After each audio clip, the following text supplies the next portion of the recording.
autoestima. Algunos tenemos más que otros y algunos menos que otros, pero realmente sabemos cómo cuidarla, no siquiera algunas acciones que podemos hacer para cuidarla.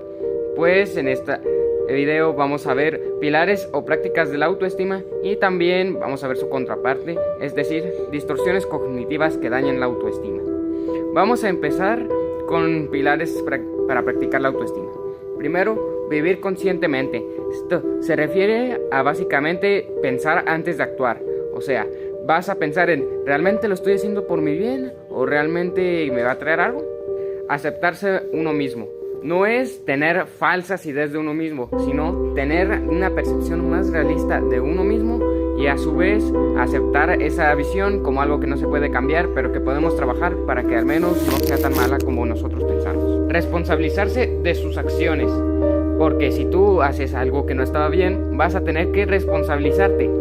Y si a la vez algo te incomoda o no te sientes de acuerdo, estás en tu total libertad de hacerlo, pero a la vez cargar con la responsabilidad si algo sale mal o si simplemente está erróneo. Autoafirmación. Esto se basa en básicamente hacer cumplir tus derechos y ya. Vivir con propósito. Básicamente establecer metas a alcanzar corto, mediano o largo plazo. E integridad personal, que básicamente obliga a juntar todas las prácticas anteriores y exige que todo lo anterior exprese lo mismo, es decir, que sea congruente. Por ejemplo, si yo digo que yo no soy mentiroso, no voy a estar diciendo mentiras a todos lados.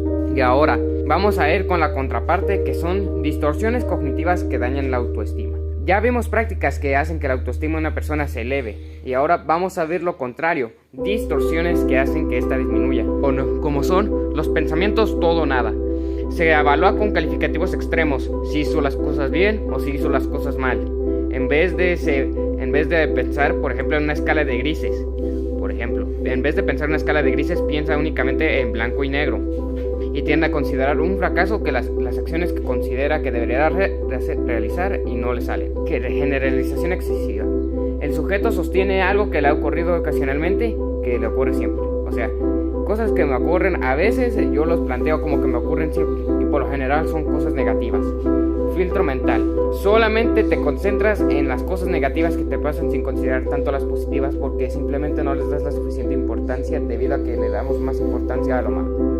Descalificar lo positivo. Esto conectado con lo anterior, básicamente transforma todas las cosas que le pasan en negativo, aunque sean positivas, por la simple razón de que la anterior ya generalizó de forma más excesiva.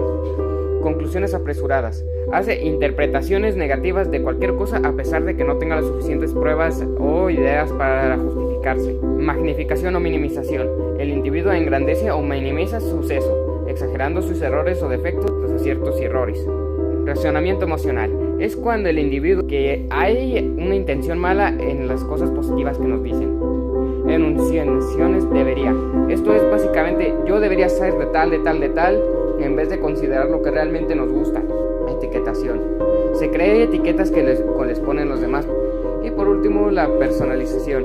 El individuo cree que tiene la responsabilidad sobre su sesgo negativo, cuando no hay pruebas de ello o en realidad nunca estuvo tan cercano al suceso. Es decir, te sientes culpable de actos que no tenías suficiente control para evitarlos, pero sin embargo, como estuviste ahí, piensas que pudiste hacer algo. Y esto sería todo por el video.